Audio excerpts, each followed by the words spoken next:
My name is Ian Blackburn, and I run learnaboutwine.com in Los Angeles. We are event specialists, and we are bringing one of our best events back to LA, 2024 Stars of Pinot. And on the Zoom with me right now is Matt Kettman. He is a wine reviewer, author, and specialist on Pinot Noir, and he's going to be our guest speaker at the Stars of Pinot. Matt, let me take you into the slideshow and show you what we've got going on for the Stars of Pinot. This year, we're at a fantastic restaurant in West Hollywood called Tess, and we're taking over the entire restaurant day and night. Now, the daytime, we invite all the top wine professionals in the city of Los Angeles to get together and meet the wineries. And the wineries are excited to meet them. So we got some of the best wineries in the business of Pinot Noir coming out. And what makes our event special, Matt, is that we are able to get like the winemaker or the owner to come and pour their wine for you. You get to know them. Maybe you make plans to meet them in the future, come see them, join their wine club, whatever works for you in your wine walk. Here's some pictures from some of our past recent events. People have a great time. These are social. These are fun. These are energy tastings, Matt. These are not the boring, no pulse type of events. In fact, we've got Richard Blade DJing our event, Matt. We're gonna have some energy in the room. In fact, this photo right here is at Tess. People just kind of walking around the room, talking to the different tables. 39 different wineries pouring 115 different Pinot Noirs. The pulse of great music. Richard Blade, he's a legend from KROQ here in Los Angeles. He's on Sirius FM. And we are starting off our night with Matt. And so this is where you come in, Matt. You're going to be hosting a seated tasting and dinner with some really special wines. I'm excited. It looks like a lot of fun. I better Yeah. wear something better than a t-shirt, though. I gotta wear a collared shirt. Good day to break out the new shirt. We're right next to Fred Siegel, so you could stock up there. But we've got like all the producers that are involved in the 6 p.m. sent a special wine. I think it's all in Magnum, Matt. I might be wrong, but I think it's all out of Magnum. And we got like Wayfarer, Nicolas-Jay from Morgan, Wayfarer Sonoma Coast, Fort Ross Seaview. We've got Dragonette, top producer in Santa Rita Hills, and Argot, Bastard Tongue, a super high scoring Pinot Noir. And you're going to be hosting all these winemakers for the dinner panel. And this ticket includes 7 p.m. entry. So it's about an hour experience. You get a nice plate of food. You'll choose if you want steak or salmon and sit with you, Matt. Is that cool? That's pretty cool, man. I taste a ton of Pinots from the Central Coast, but I don't get to taste as many from the rest of the country. So I'm super fired up to try these really special, really kind of rare wines from Oregon and from the Sonoma area. It sounds like they're really bringing their big guns for this event. So I'm excited to leave sleepy Santa Barbara and head down to LA for the night. But we want to rock it. We've got a whole lineup of fun activities. The 6:30 is our early access kind of VIP ticket because you're going to have that time alone. We have extra heavy tray pass coming out for the 6:30 audience. And they'll be in the room talking to the wineries. And in fact, the wineries even brought, not every winery, but many of the wineries brought like one older bottle of something rare to open for the 6:30 VIP audience. So lots of reasons to pick either the 6 or the 6:30 ticket. You're working hard. You can't get there till 7. We call the 7 o'clock admission the great tasting. This is when it really all comes together. Our 6 o'clock audience is now finishing up their dinner. They're coming in. The main ticket is called the great tasting. We've, again, 39 wineries. About half of the wineries have the winemaker and owner standing in the room. Some of them have like the national sales manager. Some of them are poured at our SOM table, but we have a lot of top-notch wines. There's nothing grocery store at this tasting. It's all small producers that you want to know, the true stars of Pinot. And we also have a really cool silent auction that's going on even right now. That auction, you just go to starsofpinot.com and you click on the auction website and you can start bidding right now and win these wines. They're sent directly to you from the winery. There's also a late entry ticket. You're working hard, you can't get there early. Come at 8 o'clock. It's a great value, little less obligation on the food, but we are feeding people. This is a food and wine extravaganza. Tess is putting up some great food in quantity for this event. So come on out. We promise there's something very special for you. That it's going to be for the entire room. When you get there, you'll be able to eat. It's not like it's already picked over. There's a whole another food round coming from 8:30 to 9:30 till the end of the event. So here's Matt's slide talking about Matt. Matt, you've been doing this for a long time. Yeah, I've been writing about wine for almost 25 years and really intently for the last 15, and have worked for wine enthusiasts for the last 10. So yeah, I review 200 to 300 wines a month from the Central Coast in Southern California, and write about wine for the Santa Barbara Independent and food. So I'm always happy to hear there's food somewhere, because I definitely do eat. So it looks, I'm happy to come down there and share what I know, and talk some of these winemakers through their wines, and then enjoy the event for myself. Those people in those pictures look like they're having a pretty fine time. So We didn't show the pictures where they're bored out of their mind. We picked the really that's smart. That's smart. And That's I don't know smart. if you've ever heard of Richard Blade before, but he just got a star on the Hollywood Walk of Fame. He's also a best-selling author. He wrote a couple of great books about his experiences in music and stuff through the time. I grew up with this guy. In fact, probably half of LA had Richard Blade DJing their high school graduation party, and then 25 years later he's DJing your anniversary, your high school reunion.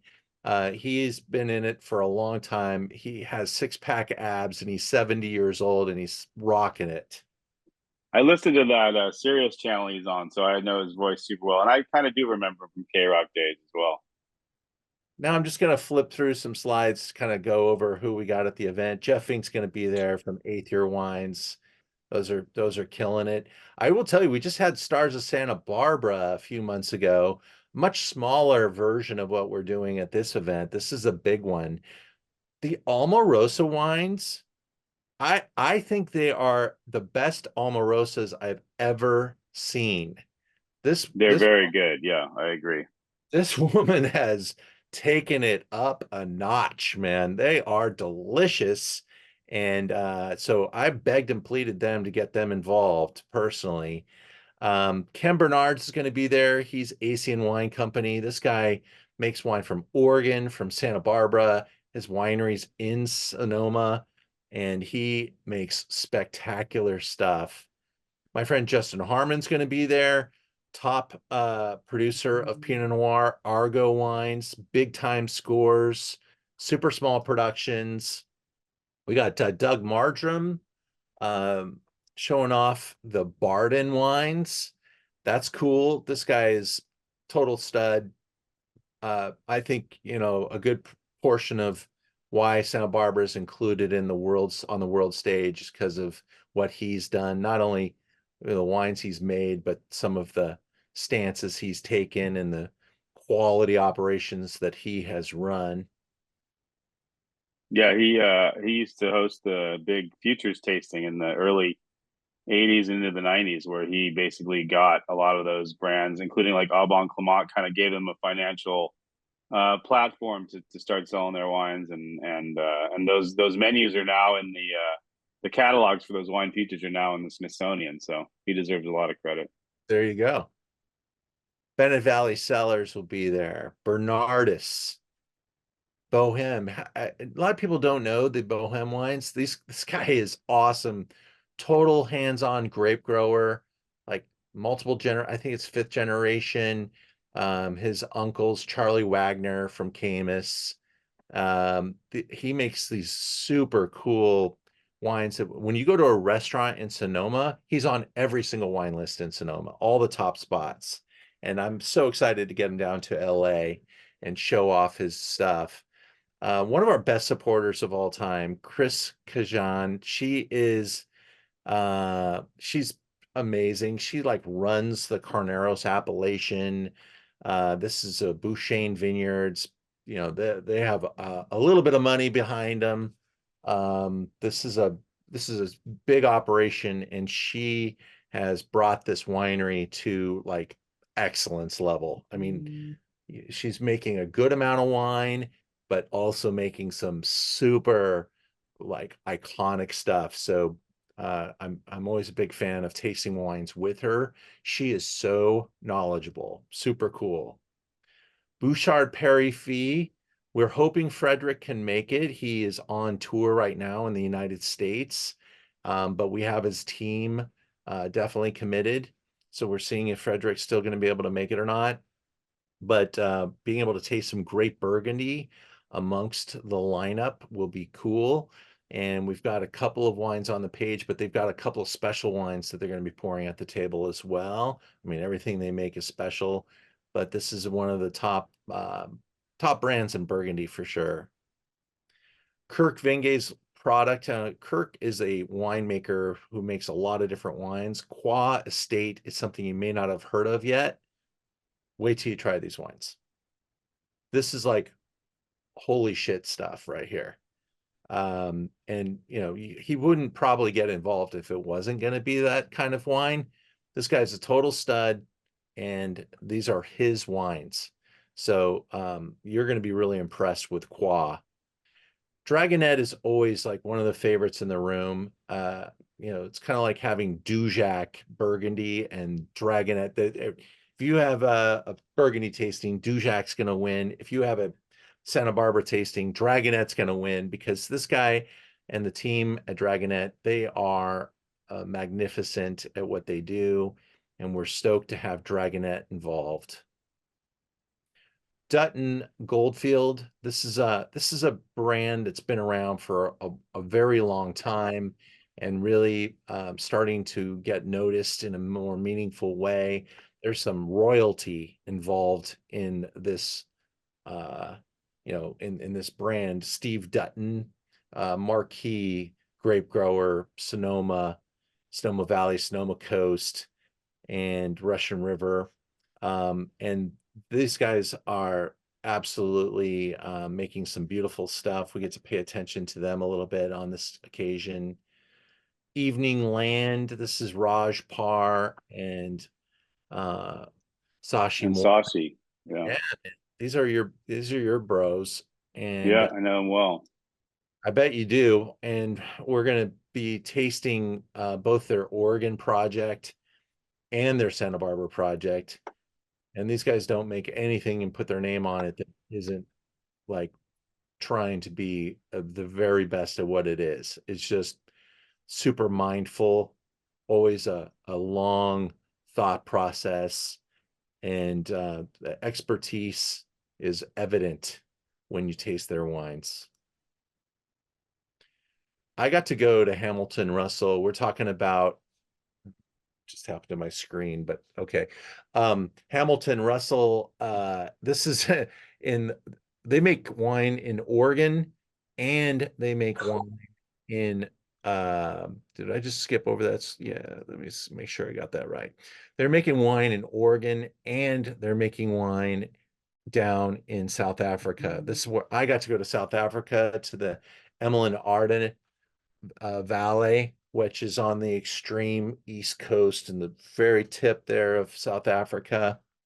And they've kind of like made this region what it is. I mean, it wasn't even a region when they got started. They just had an idea. and they've been featured in the top 100 wines of the world by numerous publications. And I think you've had some experience with them too, Matt.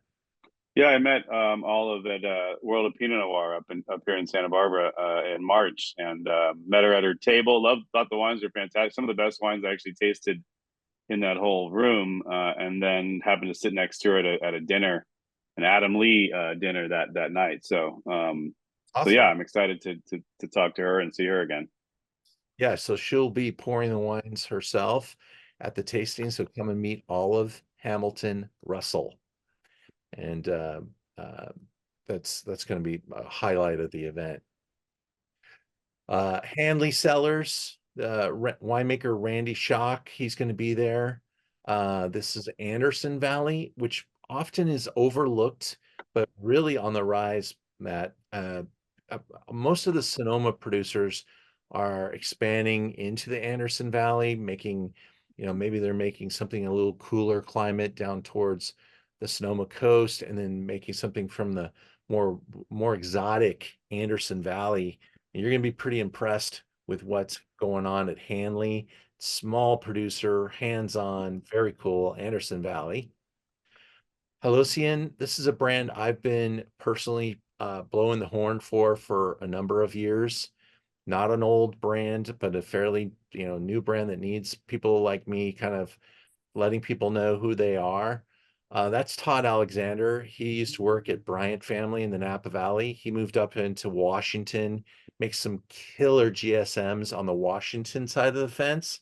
And on the uh, Oregon side of the fence, it's all Pinot Noir. And these are wow styles. Like, but we're talking stem inclusion and really crazy vineyard selections.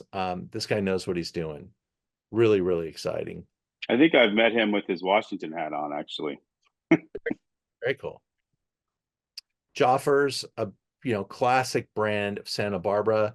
I don't know how long they've been making Pinot. They're much more famous for They their were dabbling in it kind of on the side for a while, but now they're making two or three Pinots of vintage actually. So they're getting into it. cool. Well, I know there's a lot of progress at Jaffurs, and they're a crowd favorite as well. And Keller's going to be there from Keller Estate. This is a proprietor. She's a general manager. She's a grape grower. She helped establish the Petaluma Gap appellation. This woman is a force, and she's bringing out some sparkling wine, a couple of her single vineyards. You will love and Ann Keller. You'll love her from the second you meet her. You taste her wines, you'll be blown away. Super cool, and I'm so stoked that she's going to be there. Mail Road. Now, this is in your backyard, Matt. I didn't know that Mail Road is actually owned by the family that owns McConnell's ice cream. Well, they bought it. It's similar time frame actually. McConnell's is a long history here in Santa Barbara, and Michael Palmer and his partner bought it. I don't know, remember which year, but about a decade or so ago, kind of around the time that Mail Road was getting started. Well, Matt Dees is a stud, and we love Matt. He has been appearing at our tastings all the time. I think actually the owner, Michael, is going to be down pouring the wines for Mel Road. Um, I can't say enough about the Mel Road wines. They are single vineyards out of Mount Carmel Vineyard, and then they make a Santa Rita Hills rendition as well. But these wines are explosive and gorgeous, and some of the greatest wines of Santa Barbara, whether they were made by Brewer Clifton or Mail Road, coming out of Mount Carmel Vineyard. That is one of my most, that's like on the top of my temple in Santa Rita Hills. I don't know about you, Matt. Yeah, I did a big story about it years ago. There's a lot of crazy history up there with an abandoned monastery project, and a lot of stuff. That's a lot of just weird history up there. But it's one of the more definitely iconic sites and most fascinating terroirs in the whole area. It's also kind of like the geographic heart of the Santa Rita Hills, kind of right in the middle of the whole appellation too. So it has a lot of soul and a lot of interesting stuff going on there. That's true. There's probably a movie going to be made about that whole thing too, because man, there's some strange stuff that went on at that property.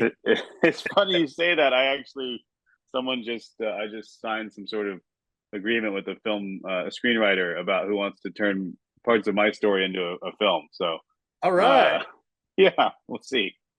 Well, hopefully this event it makes your film in a positive way. Yeah. Winemaker Greg LaFollette will be there. This guy, I mean, go back to the origins of California Pinot Noir, and his name's attached.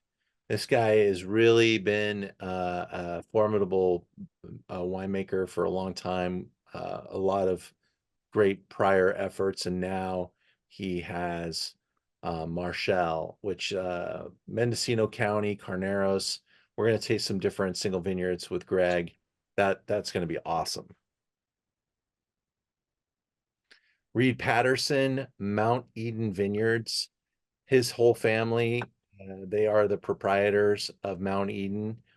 You know, I think wine writers, guys like yourself and I, people who love Pinot Noir, we love, our Santa Rita Hills, we love our Sonoma Coast, our Russian River, but you cannot argue that probably one of the most consistent, longest aging benchmark areas for Pinot Noir is coming out of someplace that we don't often put in the conversation, Santa Cruz Mountains. Yeah, I reviewed Santa Cruz Mountains for wine enthusiasts, so I taste probably more wines from there than anyone. And I'm from up there. I'm a fifth generation San Josean, so I grew up looking at those mountains and driving over them my whole youth, and still do a lot today. My family still lives up there, but yeah, their story, Mount Eden's story, is fascinating. Actually, just was the subject of a documentary that just came out, a feature length, really well done documentary that just came out, all about essentially the succession of this iconic famous winery going from the generation down to the kids generation. So there's a lot of story there and a lot of fascinating wines, and it's a lot of those wines from the top of those mountains are incredibly unique and don't taste like anything else you're finding anywhere. So it's great that they'll be there. Super cool. Yeah, and we'll have members of the family there pouring the wine. I know Reed, the winemaker, won't be, but his family is there. Awesome. Rebecca George is sending wine down to us. We were hoping she could make it, but she's worked at Mio Camose in Burgundy, William Sayum, Marcusson, and she's got quite a resume. She was also Emerging Winemaker of the Year by Antonio Galloni in 2019. This is her own project. And, kind of like, when you are employed as a winemaker at some of these big brands, you spend a lot of your time making those wines and making them perfect. Her own brand, Mojave, is super teeny, and they are so sexy, dude. We're gonna have both the Santa Cruz Mountains wines from Hicks Vineyard as well as her Sonoma Coast Chardonnay. She's out of her Sonoma Coast Pinot Noir, but she just wanted to be in the conversation. So excited to have her wines involved. Native 9, James Ontiveros. Man, I met him like 20 years ago. We did this killer tasting a long time ago back in Santa Monica. It was called Vertical. Or is it Horizontal? Or single vineyard. We tasted only wines out of the Bienesito vineyard. And we had like 30 producers. I was hoping it was going to be a Guinness Book of World Records, like largest single vineyard tasting of all time. Apparently, like every year in Burgundy, when they get together at Clos Vougeot, they reestablish that competition. Yeah, They have like six. I met James probably about almost 20 years ago. Right when I was getting deeper into wine writing, I did a big cover story for my newspaper up here on Bienesito Vineyard, and he was selling their grapes there. And we did a similar thing where we tasted probably 30 wines, just like three of us in a room, because they were tasting all of the essentially the client wines, the people that were buying, the fruit. And it was fascinating at the time. I don't think I realized how special it was at that time of my career, but it was it's still a very memorable experience. And I know James super well. I run into him all the time. I like to tell him he's the most powerful person in West Coast wine, because he actually, in addition to this brand, which is a very small hand done thing, he's the owner in Grapevine Capital, which actually owns more vineyard acreage than most anyone else around the West Coast these days. So he's kind of got his hands in both the small lot stuff and the kind of major commodity stuff with wine. So he has pretty much the most interesting look on wine that's out there. So it's great. I don't know if he's coming himself, but his Yeah, wines are fantastic no matter what. we're hoping to see James. I know that Wes Hagen's going to be there. I think James is going to pop up in only for the evening time, and Wes will be there all day. But Yeah, Wes is great too. Yeah. yeah, so it's great. He's really improved the talent line at Native Nine. I mean, he's always been about James Ontiveros, but I mean, he's got top quality winemaking now, and Wes Hagen out there representing the wines. So Yeah. the story, I think, is just getting started for Native Nine. A great tasting room experience too if you're going to Los Alamos.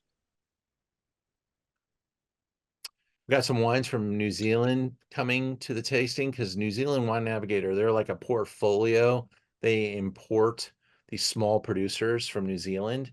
So they'll be showing off a whole line of different New Zealand wines, keeping them in the conversation. Nicolas-Jay, this is entrepreneur Jay Boberg, incredible dude. Guy, he loves Burgundy. So, basically went and visited with Jean-Nicolas Mio from Mio Camose, and convinced him to invest with him in some vineyards in Oregon. So Jean-Nicolas Mio, and Jay Boberg, Nicolas-Jay, that's the brand. They are considered one of the top producers in Oregon Pinot. And you get to meet Jay Boberg. He'll be at the event. You can thank him for bands like the Go-Go's and REM and Blink-182, Mary J. Blige, Sublime, The Roots, BB King. This is what he did to make his money, is music. And he's taken that same approach with his wine. Bobby Cox is coming from Paradise Springs Winery. This is a wine brand that actually has a facility in Santa Barbara and also in Charlottesville, Virginia. So I got to taste these wines recently at a Santa Barbara gathering we did, and I really like them. They're really great. They're not very well known yet, but this guy's business acumen he's going to push these out there and get noticed. And he's just super responsive and making some lovely wines and great price value too. Yeah, it's sometimes they have the Virginia wines and in the Santa Barbara tasting room. They don't always, but sometimes it's fun to taste Santa Barbara versus Virginia just to see how different either side of the country is. I think he's bringing some Virginia with him too to this tasting. It's not Pinot Noir out of Virginia. So they're really good at growing some different things like Petit Manseng and some Petit Verdot and Merlot and other things that thrive in Charlottesville. So we'll see what he shows up with. Another legend, the Pisoni family. They'll be poured at our tasting. There's only 3 Pisonis, and they are going crazy right now. So they are making sure their wines are well represented at the event. And if you don't know who Pisoni is, you need to definitely spend a moment learning a little bit about Santa Lucia Highlands, which the, Gary Pisoni really was part of putting it all together and making it one of the showcased appellations of the state. Yeah, I know those guys super well as well. And they make pretty much show-stopping wines with every vintage. So Red Car is going to be in the house. Sonoma Coast. These guys taking it up another notch.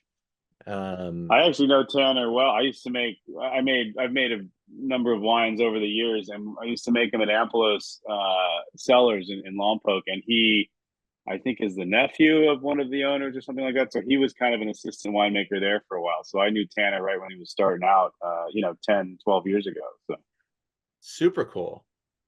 I don't think Tanner's going to be there, Matt. Sorry to yeah, say. it's okay. I'm not sure who's coming from Red Car yet.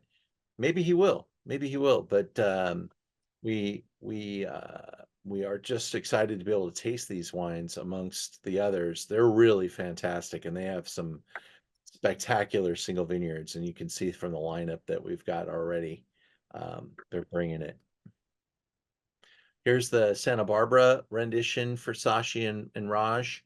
It's called Sandhi. Uh, their wines sell like fire. So we're excited to be able to taste the single vineyard Santa Rita Hills Chardonnay called Romance Vineyard. We got a couple of Pinot Noirs. One of them's from Sanford and Benedict. One's the SRH kind of representative wine, which might be the best value in all of Pinot Noir. The 2022 is just killing it.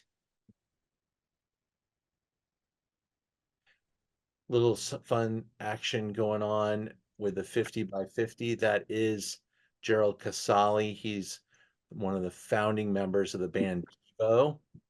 And I love this photo. He is going to be there at the tasting. And so you can taste the 50 by 50, which is his vineyard. And he's been developing it for a number of years, and he's got some real passion for the business. He'll tell you right now he's not doing it for the money, he's doing it because he loves it. And he wants to be involved in the wine industry into his second half of life. Thomas Vineyards. I am excited to get to talk with Thomas. He's going to be there personally. This is Anderson Valley. So we've got a great representation from all over the place. And this is a small producer that you're going to need to connect with and discover. And we love that about our events. We don't just go out and talk to the top 50 bottlings. In fact, very few of the wines we have would fit into that category. We're much more about the artisans, the stars. These are the stars of Pinot Noir. And Ricky Trombetta is gotten Trombetta wines involved. Man, more I learn about this brand, I'm not sure if you're familiar with them, Matt, but I know the name, but not much more than that. Yeah. yeah, they've got some great winemaking talent, some great vineyards, and I think the learning more about Trombetta at the event will be something you'll want to do. Um, Ricky herself grew up in Sonoma County, and she was involved in all types of top wine producers. Paul Hobbs. She worked, I think, studied at Fresno, and then was involved in Rudd and Vina Cobos in Argentina. And so she has moved around, and I believe there's some Williams-Sonoma connectivity there too. I don't see it in the bio, but she's been involved in it all, and this is her own brand.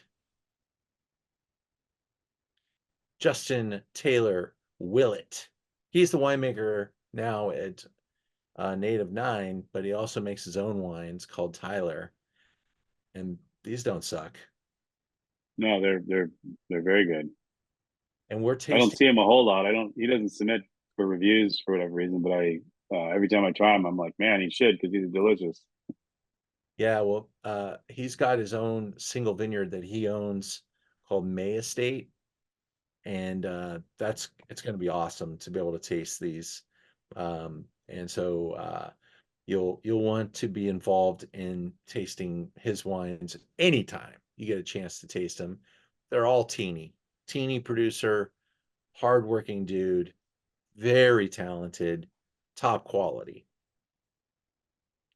Wayfarer, I can't say enough, when you talk about the top producers and where they come from and dramatic stories, um, introduced by winemaker Helen Turley. Wayfarer is the single vineyard of the Paulmeyer family, that's still owned and operated by the Paulmeyer family. Uh, these are dramatic. And one of the wines, Matt, at your VIP dinner will be like a 99 point wine from the past out of Magnum that they've Awesome. for your 6 p.m. Philippe Melka is the winemaker at Westwood Estate. Um, this is a brand that not a lot of people have seen. It's pretty much like the buzz of Sonoma. So if you're in Sonoma, people are talking about it, but they really are trying to get known down here in Los Angeles too. No, Philippe Malcolm will not be at the tasting. The guy's a little busy. I think he is the consulting winemaker for something like 50 wineries now. I've hung out with him a couple of times at one or two of those wineries. So Well, he's a cool guy. he and his wife are the power couple in Napa Valley. He's really been expanding his Pinot reach, but they're going to pour some cab too, Matt. Just to kind of, and all of our Pinot producers, if they make Chardonnay, we're letting them bring their Chard, bring a cab, bring Chard. It's the stars of Pinot, but what makes Pinot interesting is being able to move your palate around and taste some great food, maybe have a little white wine, brighten it up the palate, move on something else, taste and explore all these different places. Super cool. James I'm going to mispronounce this. McDonough. I hope that's right. Or Um, McDonough? I don't know. McDonough? That's McDonough? how it looks like how it's spelled. McDonough. Okay. McDonough. I like it. Okay. Wren Hop. So Dan Fishman's the winemaker. He's from Dunham, and he also makes the wines for James. James is the owner of Wren Hop. This is a teeny top quality producer, and you're gonna totally dip. We don't even know what they're pouring yet because poor James is running hard and moving. So we'll get his information in time for the event. But these wines are showstoppers and really really fun and delicious. Great labels. Wren Hop. William Sellium will be there, and they will be there. A lot of news about William Sellium. They just got purchased by a great house in Burgundy that's been a partner for a number of years. And, every brand's got to move on. William Sellium was founded by a couple of guys, Bert and Ed Sellium, and they've now moved into full retirement. And their exit strategy is to sell, and they've been able to do that and sell to a great house in Burgundy. That's a great plan. So they'll be there and pouring some of their delicious, very hard to get stuff. Top producer, always exciting to have William Sellium. So join us for the Stars of Pinot. It's going to be awesome, and it'll be even more awesome if you're there to talk with Matt and I, take pictures with Richard Blade, and have a full experience. So thanks very much for sticking with me on this very long video tour of the Stars of Pinot. Matt, I think we're off to a good start. Yeah, it's going to be an awesome event. I'm pretty impressed actually with all of the really top quality, top shelf Pinots that you're able to lure down into your realm. So I can see why those pictures lead to a party scene. So especially with Richard Blade on the ones and twos, it'll be pretty fun. And again, the food is significant here. That's a big difference for our event. This is we don't call it stars and not take the food very seriously. We want you to come and have a great experience. So purchase your tickets, get involved, tell some friends. Stars of Pinot. We're already planning for 2025. So if you can't make it for 24, we'll have a 25, July 24th of 2025. So this is a big event for us. We really love doing it. We think it's great for the Pinot business, and we think it's a great LA activity.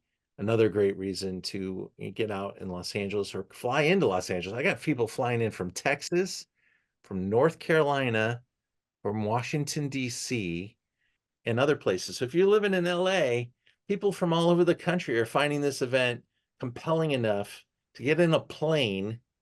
And by the way, if you want a discounted hotel room, we got our partner One Hotel right down the street. You could do that too. Come and fly in for this event and make a night with us. We'll see you at the Stars of Pinot.